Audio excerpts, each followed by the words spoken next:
Hey everyone, I'm Blankson, Chief Marketing and Communications Officer for the NAACP.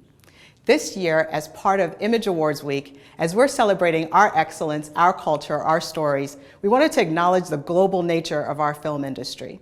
So we have invited actors, directors, content creators from across the African diaspora for conversations about the diversity of stories and experiences reflected, the influence of Nollywood, and the challenges and trailblazing moments that demand our attention. Now, I'm not gonna lie, I've been watching my Nigerian and Ghanaian movies since they were only available on CDs, then DVDs, then YouTube. You all know what I'm talking about. It's been amazing to see our stories expand to traditional platforms like Netflix and Amazon and KweliTV. But I know there's still so much work to be done. In part one of our conversation, our incredible panel will talk about their journeys and share their perspectives on the industry. I'm so excited to get started. Let me introduce our moderator. Richard Mofe Damijo, RMD, as he is fondly referred to, is the biggest male actor to come out of Nigeria in particular, and Africa as a whole. He has starred in well over 60 movies and TV series locally and internationally, and is today one of the highest grossing actors in Africa, in numerous box office hits, including The Wedding Party 1 and 2, 30 Days in Atlanta, and the international Netflix original release hit Namaste Wahala, as well as hit television series Hush and Castle and Castle. Richard has received numerous awards and recognitions all over the world. He has won the Africa Movie Academy Awards, AMAA, for Best Actor in a Leading Role, and was awarded the Lifetime Achievement Award at AMAA 2016, making him the only actor to have ever achieved such a feat. Let's welcome the incomparable RMD. Thank you so much, Abba. Thank you for those very warm words of introduction. Welcome, guys, to our stories, our voice, and our excellence. I have an amazing collection of panelists today, and I'm just going to run through their bios in the shortest possible way because most of them have very intimidating bios, but we're just going to shorten it because we don't have all the time. So first on my list, of course, is Ameen. He's a well-experienced actor and creative with amazing titles to his name. He most recently made his writer, director, producer debut with Boxing Day, UK's first holiday romantic comedy featuring all-black cast. Mr. Ameen, welcome to our stories, Thank you, brother. our voice, Thank you. and our excellence. Thank you. Thank you. Then we have the incomparable, the delectable Kemi Adetiba, my own personal director. Kemi Adetiba is an award-winning producer and director and is one of Nigeria's top movie and television personalities. An alumnus of the New York Film Academy, Kemi is a writer, director, and producer of the multiple award-winning King of Boys and, of course, Wedding Party. Thank you. Welcome, Thank you Kemi, so much. to our panel. Thank you. And thank you for doing this with us. And of course, I have in Nigeria we say my aburo, the Yorubas we say my aburo, my brother, and my friend and colleague Chris Attoh. They call him the Denzel Washington of Ghana. Just as they call me the Denzel of Nigeria, but he is the Denzel Washington of Ghana. But Chris Attoh is an international actor, producer, director, and television presenter with works that has spanned through theater, film, and television in the last 20 years. We most recently starred in a film called The Perfect Picture 10 years later, but our paths really didn't cross. But hey, man, it was good to be in the same movie with you. Welcome to our panel. Thanks so much, Richard. Thanks for having me here. You know what? I'm truly excited about this year's theme, our culture, and our excellence.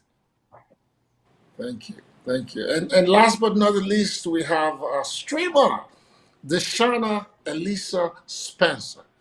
Is the founder and the CEO of KweliTV, a Black-owned streaming platform. In 2019, the Digital Diversity Network named Spencer the Innovation and Inclusion Social Entrepreneur of the Year. She's an advisory board member of the Full Color Future and the Multicultural Media Correspondents Association. DeShuna, welcome to our panel. Thanks for having me. I'm so honored to be among all of you today. Good, good. So welcome, guys. Let's all dive into it. So it's our stories, our culture, and our excellence. So Kemi, stories are very personal to us. So you're probably a good place to start. They say ladies first. Tell us about your journeys, your personal journey into filmmaking, because I know you have a first degree in law, and that's something we also have in common. But when did you make the switch to storytelling? It's been an interesting one for me, and I feel like I think I needed to start on the radio to be able to have enough confidence or courage to go behind the camera. I know you might see, or you might ask what the connection is from radio to television. I never necessarily saw myself in the media industry, or entertainment industry, as it would be. If anyone knows about the Nigerian culture, or we should say African culture, when you're growing up and you're going to school, you're really only allowed three occupations, the Holy Trinity. It's it's either law, medicine, or engineering. And I do have a first degree in law, but while I was in law, someone tricked me to come in for some sort of a interview, and then that's how I landed on the radio. So being on the radio, even though I was a weird kid. I was always leaning towards the creative side of things. My dad ran an advertising agency. However, I didn't have the courage to be able to say that this is the line of work that I wanted to go into. Now, studying law and then having the outlet to be able to explore my creative side, which is being on the radio, gave me courage to be able to expand my appetite. And then each time and each advancement opened up more doors, and I'm able to go, do you know what? I love being on the radio, but I want to be in front of the camera. And conquering in front of the camera, I was very curious about behind the camera. And I used to ask lots of questions, especially when I go off to shoot with the camera guy. And one day, I think I got fed up, and I had a fatigue of work fatigue, and I wanted to take some time off. And I think I just said to myself, being myself, I want to be able to learn an added skill while I'm taking this time off. So I decided, while I'm taking my time off, let me add a skill and go back into film school, or go to film school. And then that's how I ended up here as a director. Chris, so as an actor, what informs your choices for the roles that you do, and how do you say yes? You know, take us through your journey to Lace. So I want to also say, a huge thank you to you, Richard, just for being here and being a part of this movement. And of course, to say hello again to all of my panelists. Kemi, you're amazing, because King of Boys was truly one of those movies that shifted a trend. My only regret is that I wasn't there when you were shooting it. But maybe next one. DeShuna, I'm so proud of the work that you're doing. I think the entire world will be impacted by that one way or the other. And congratulations on your nomination. Emil, I love your work in Yardi. I wanted to ask if working with Idris Elba might have had something to do with, you wanting to direct and act. And it's funny, just like Kemi, my beginning started also in radio. And I've always wanted to be a part of something bigger than myself. I think that it's an incredible time to be an actor. I've often said that visually, or rather throughout history, two ways that we've documented anything has been through visuals and through books. You know, whether it's the time where we left stories up on the walls for people to be educated by, or the treasures you find in books today. Those are the main two arenas. And to be a part of the visual age is incredible. You know, what would all of this mean without the without a platform like the NAACP to not only recognize but encourage, encourage us in what we're doing. Uh, Without platforms like this, not only are we not growing, but we see like now we're literally connecting all of the continents together, and we're building that bridge, which is hugely what we're about. So, Richard, I'm sorry. Now that I've talked your ear off, I'm going to ask you a question real quick. What informs my choices, even when it comes to being an actor? Um, it has to be something that has to be challenging. For an actor, I feel like we're always holding up a mirror. Most actors may say, I'm going to hold up a picture and say, look at me. What, I truly believe is actors hold up a mirror and we say, can you see a reflection of you in here? Is there anything that you can relate to in here? And we're telling stories. These are stories that are impacting people one way or the other. You walk into a cinema one way, you might leave educated or impacted once you come out, you know. And so it has to be something that's challenging, something that has a good foundation. I truly believe when it's written properly, it translates, into a great picture, one way or the other. Uh, I truly hope that we can continue to be a part of this journey, a part of this future. It's exciting times. It is truly exciting times. Kemi, I'm going to jump to you and ask you what attracts you to a project. Using KOB as an example, I know that you can speak for the next 1 hour, but when it comes to KOB, but talk to us about what attracts you to a project, and also in the process, also talk about probably access to finance or to funding. Film has very, very, very strong influence on the viewer. And one of the things I say is, say for instance, for someone that's never been to the States before, when they tell you snow, you know that it is white and you know that it is cold. And that is because of the influence of film. So it greatly impacted me when I came out of film school, like that I had swallowed over the years and ever since childhood, but I wasn't represented. My people weren't represented. My stories weren't represented. And I never saw at that time that there was a void until I started working in the industry. And over the course of time, I started falling in love more with my culture, people, my language, not just experiencing people around me, but also wanting to see it on television. So when I eventually got the chance to be able to represent, remember, even when I became a director for so many years, I never made a movie. I was a music video director. I was one of the biggest music video directors. And what I would do, because innately I am a storyteller. If you go and see my music videos, the 3 or 5 minutes, I will create a mini story. So that's the way I was making my little films until the big guns came calling. I wanted to see people that looked like me. I wanted to see people that had names like me. When an African woman is bereaved, when her son dies, in America, you can have someone like the mother crying and she's crying silently, or like Damijo that used to be paid the big bucks at that time for the one eye tear drop falling all the way down her face. No, African women don't cry like that. If an African woman loses a child, she's going to jump up into the sky and come back down and hit herself on the floor. Yes, that's what I want to see on television. There's nothing wrong with that. Drama, the drama is guaranteed. It's the way that's the way we show. That's the way we show that. And we have our own interpretation of showing love. We have our own interpretation of showing loyalty. So those things need to be reflected on TV. We can go on for another 1 hour. So, Kemi, I'm going to cut you. Let's do it. I'm going to ask you to hold on to. Okay, wrap up in 1 second.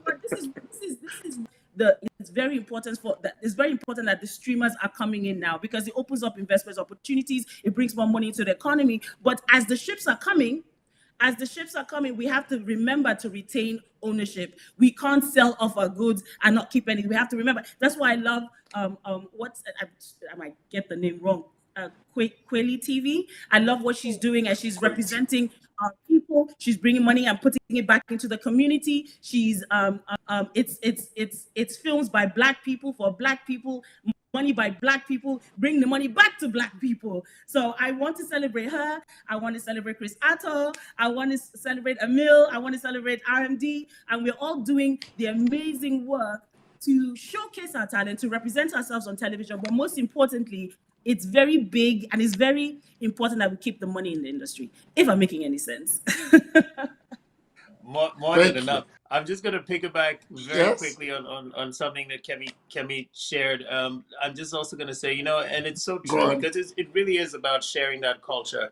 And which is why I was saying a huge thank you in the beginning, because the NAACP continues to recognize the broad scope of the global benefits of this kind of synergy, right? Which is also why I'm excited about this year's theme, because what does it mean to me, even as an artist? I think it's Black artistry on the highest level. It's celebration of our stories. Our stories are being screened more than ever, on a global scale, whether it is on the big screen or it comes to you at home. Camille, how you needed your to your voice to be heard and all that, and putting the first all Black cast together. What was it like? Are you going to be able to have funds to do another one and yet another one and yet another one? Just keep telling the stories that you would like to tell as a director, writer, producer. Yes, I'm bountiful and plentiful, so I'm good. You know something I say? I love it. Yeah, man. So, Yeah, man. so I got a couple things to say, and I actually had a question for Kemi, so someone do remind me about it. But for me, what's happened with my particular film, Boxing Day, is that it garnered so much traction in the United States that now I'm in a position, and my production company's in a position where the heads of studios and the heads of more developed and experienced production companies are coming to me to offer me to direct and write it within their frameworks of things they have. Now, what my company's doing, Studio 113, is we've already got our database of material and work and stories that we think is important. And again, it's going back to connecting the diaspora through universal films that make money and actually are accessible to all people. But again, with what Kemi said, it's ownership. I maintained the ownership of my film Boxing Day. It was done through my production company, and we retained ownership, which is very difficult for a first-time filmmaker. Damn near impossible sometimes, especially when you're doing stuff within the studio system. But my journey to making it, because I decided to cover all bases, being a producer as well as the writer-director thing, because it was a must. I put myself into a better bargaining situation. So yeah, for us right now, we're able to continue on both in the UK and America in spaces to make content that we want to make. What I was interested in asking Kemi was, you were talking about star power, and I wonder if there's something to bridging the gap between people that are of Nigerian descent, that are doing particularly well, and creating a movie that is homegrown, but that can play globally, and that can sell globally because of these people that are in a particular place in their career. I wonder if that's something you have thought about developing. Interesting enough, if we found a way to do that and get everybody on this particular playing field, and then license the film through the streaming service over here as a first window, that's how you really govern change, because you're taking really, really reputable, high-selling artists, connecting it with stories of the diaspora, but it's universal in the capacity to make money is big, but then you have a small window, like cinema right now has 2-week windows. So if you had a 2-week window with this streaming service here, that empowers that streaming service to become a place where people have to take seriously and have to do deals with. It was just something, as I was listening to everyone, it came to mind. I Yeah, was let me going to know when you're actually get to casting. that, but I was going to get to that, by asking, do you think that, I mean, do you think that we don't, Africans in diaspora and Africans in Africa, all of us filmmakers, do you think we do not have meeting points, enough meeting points to collaborate on projects? One of the major We're issues for divided by Black culture. people around the world is that we're very tribal and we're divided by Yes. culture. And we should be very tribal. We should be really proud of our particulars. But at the same time, when it comes to a globalization and a monetarization of content, we're seen as very similar, if not the same. Yeah. And so to me, Yeah. that meeting point is important. And I think what Chris has been saying is this is a very good jump off if one decides to make it so, the NAACP doing this type of event. But I think that's really key and important. I traveled to Nigeria 2 years ago with the mindset to figure out a way to connect with filmmakers there, because I was thinking of how do I lend myself to the propelling of Market. that movement, and that marketplace, as someone that is not, I'm 18% Nigerian, 16% Ghanaian, according to these DNA things, in it. But as someone that is not directly Nigerian, So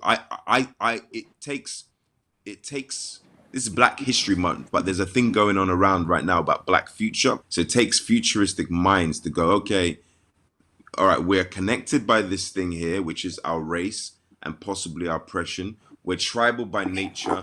How do we put that aside, or how do we put that into Yeah. one movie? It's about getting to know each other, in my opinion, and and housing it in one place. And that is the mission statement of my personal company, Studio 113, which is connecting us through the diaspora, but in ways that you're not even thinking. If anybody watches Boxing Day, they're going to get West African culture, they're going to get African American culture, Jamaican culture, Black British culture. It's all housed together. And what's happening is you're enjoying it, it's fun, you're loving it, you're seeing yourself, But you're but downloading it. there is something happening to your brain where you're going, oh, we are together, we are one. And I think that is very important for the furtherment of us as a global collective.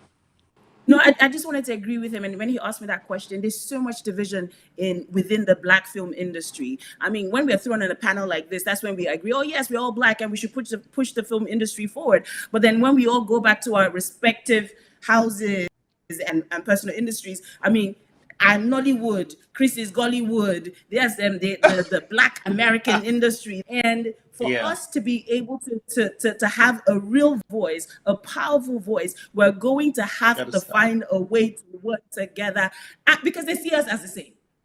They see us as the same. So we need it's like Voltron. Someone has the head, someone has the hand, someone has the leg, but Yes. you see everybody's fighting on their own, and then the enemy is kicking their butt. But when they all form together, you all know what happens. So it's imperative. It actually is imperative. And I like that Emil articulated it, that we are very tribal, and which is also a good thing because it's great to retain our culture. But at some point, we also need to find similarities, because there are similarities. There are similarities in all our cultures. We need to find a way to come together, to bind together, whether you're Black American, African American, even us, like me, Chris and I, in our industry, West Africa that we are here, there's division. Forget even film, even in music industry, there's division within the Ghana industry and the Nigerian industry. It does not make sense, All and the it does not time. push the industry forward. Well, it goes on, DeShuna. What are the challenges? How can KweliTV, for instance, bring together Africans in the diaspora and Africans in America, in England, and in Nigeria, in West Africa, in Ghana, to come together, the power people, and put a good film together, from your streaming platform? What are the challenges that you have financially to do that? Are you going to be able to do that? Or one of your mandates is not to put that together? So in the future, our goal is definitely to create original programming. I think the conversation we're having right now about coming together is so important. And that's like one of the reasons why I started this company, is because I wanted to create a platform that was about the entire African diaspora. I tell people we have content that represents every aspect, like everywhere, like except for Antarctica, because it's too cold there. We're not going to be in Antarctica, but we literally have content from North America, Africa, the Caribbean, South America, Europe. I mean, literally Australia, even Asia. We have Afro Asian content on KweliTV, and our future is definitely to create original programming. As I mentioned earlier, we're already working with over 430 filmmakers, and one of the things we've been looking at is how can we create an ecosystem within our community of current filmmakers to create original production. As we all know, we're talking about funding. That's a big challenge, right? You know, I started KweliTV with $20,000 and a dream, not like a lot of the other platforms that have big funders and all of that. Like, I think probably the big platforms may spend a day on toilet paper. 20 grand is probably they spend a day on like toilet paper on one floor. So, you know, we obviously don't have the same resources, but I also think that one of the things that we should do as a community is bring our financial resources together. So right now, for instance, we have an equity crowdfunding campaign that's live, that anyone in the world, I think except for parts of Canada, they can participate in. And honestly, it's a way for our community to actually invest into a Black-owned streaming service that people can say, I support this service, whether I'm a subscriber or I'm a filmmaker on the platform. And now people can say, now I partially own this company too, because one of the challenges that we're seeing is we're talking about ownership. When the people at the top don't look like us, that can sometimes stagnate like what the stories would look like overall. You know, like, okay, well, we need to change this. We need to put this actor in because this fits a particular demo. But when we control our own narrative, then, you know, we definitely don't have to worry about those types of conversations that we see from studios. It's incredible how like-minded we are, because I find myself here because of the same reasons. Where does an actor go when they feel like they've reached a peak in their world and they need to connect beyond their world, and they know that their talents and what they have to share is meant for a bigger world? There are no structures for that. There are no bridges. And if I didn't find myself here, or we didn't have a conversation like this right here, right now, this is how we give birth to things like this. I think that we should hold it to ourselves, actually, on a Mill's word, and literally put a production together. And who knows, when we're seeing each other in person next year at the awards, you know, we'll literally be like, yeah, we did it, because that's how it really happens. So that when we go back, you know, to whatever our lives are, we don't forget, you know, because we do need more resources. We do need more money. We do need more access to tell these stories. It's like Kemi said, we're all filmmakers. They're filmmakers in Hollywood, but we're also filmmakers in Nollywood. Major difference is we work with what we've got.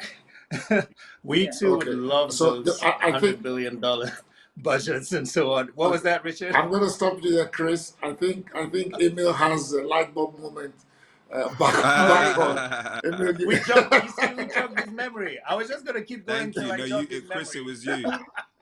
Chris, it was you. One, my mother's probably watching this, so I'm gonna say my name is Amel, not Emil. I don't want to be on this famous Oh, sorry. platform and get Amel. Okay. Well, I'm so Amel. sorry. like Amel. Amel Okay. Amin.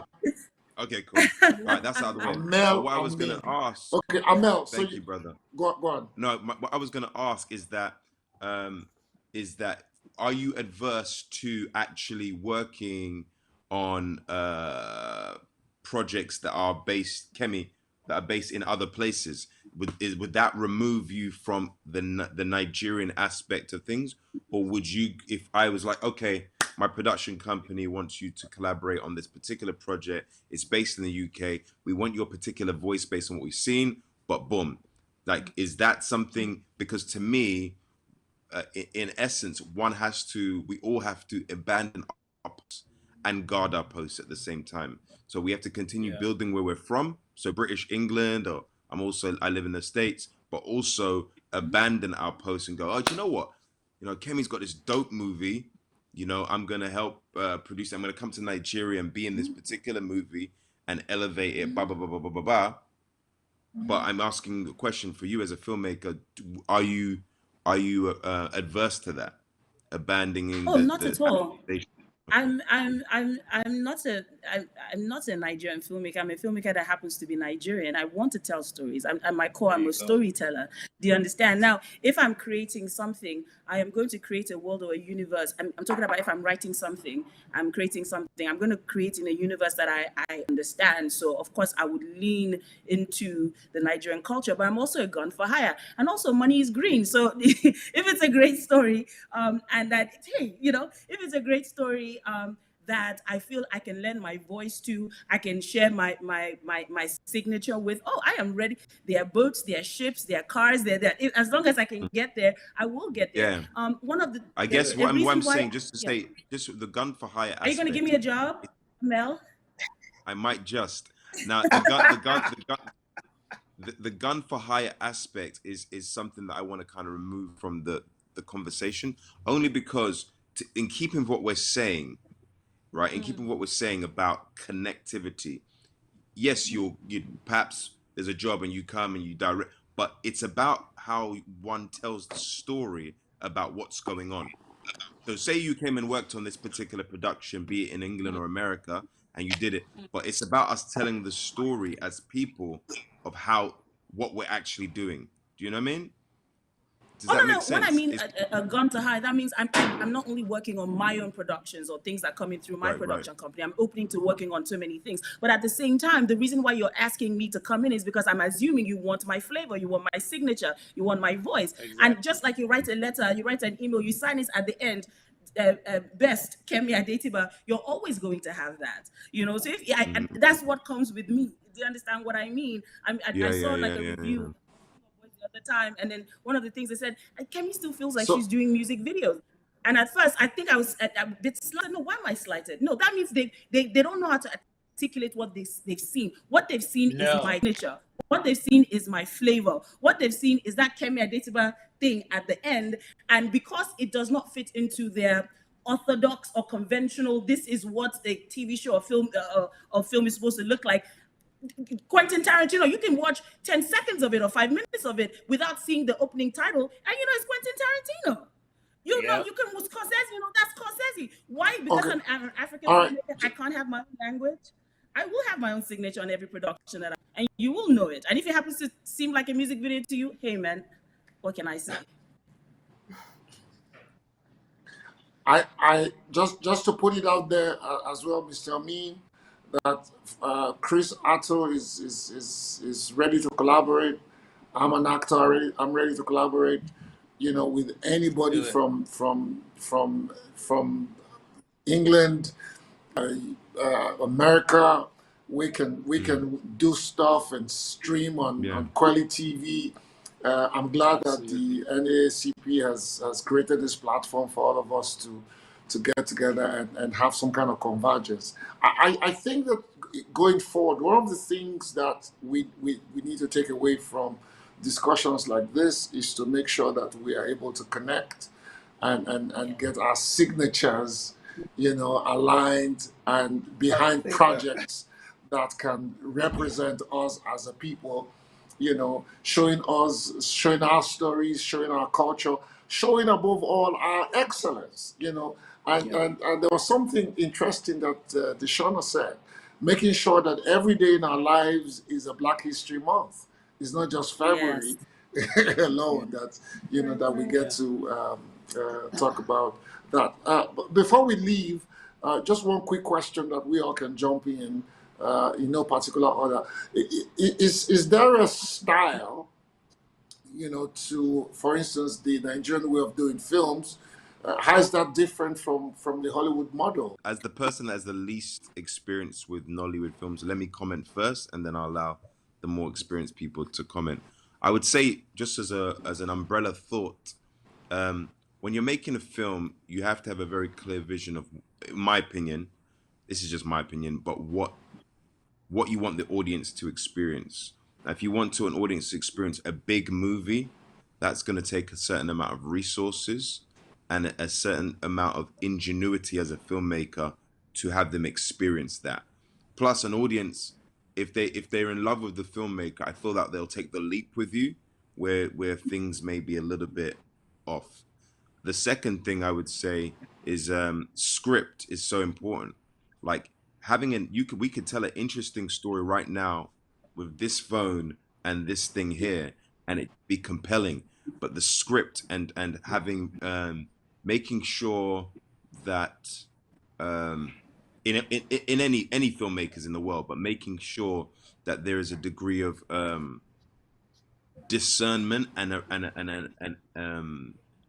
artistry and mastery really taking over scripts and storytelling. Because if it's not really gone through that process, that rigorous process, an audience can feel when it feels disjointed. You know, an audience will allow for things to not be perfect, in my opinion, if the story connects with them in a very particular way. Yeah. And I think that's been the major success of Nollywood at large, is that the stories and the specificity and the culture and the recognizing of oneself is what's really pulling people into it.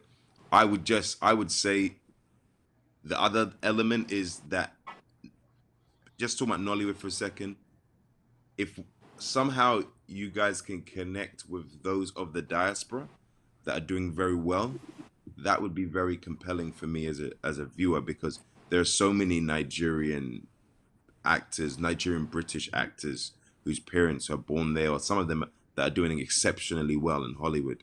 And I would love to see, since you're such a powerful, nation, that lifted. And the same for Ghana as well, That's my 2 cents. Kemi, Me, okay. I'm going to try and keep this as short as possible. I can't promise. But I'm going to start off a very short story.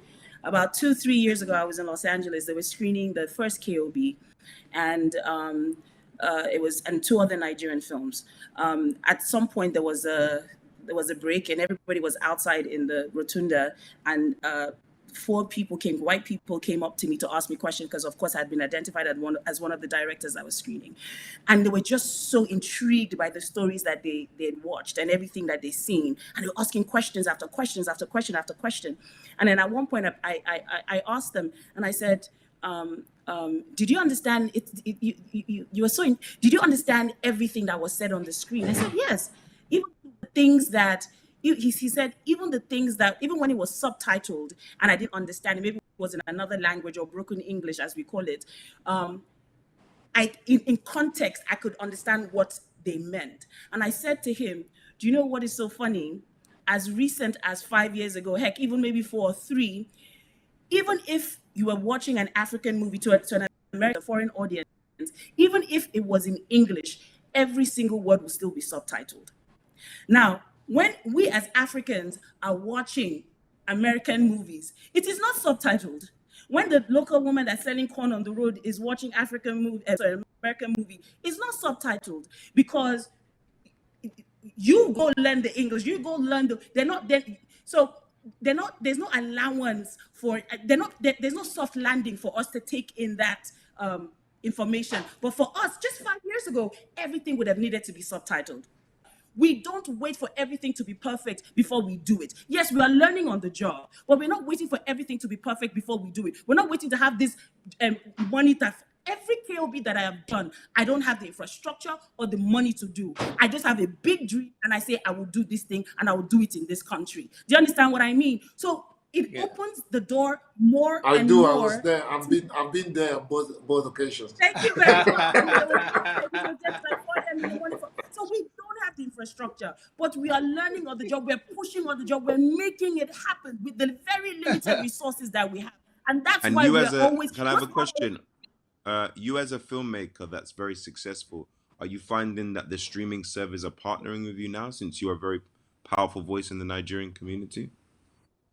Yes, but they're not doing charity for me. They're not dashing me money. They're doing this because they're seeing a market over here. It's now time for us all to understand how valuable we are and come together and wait for them at the doorstep. All right, you want something? What do you want? Okay, this is our bill.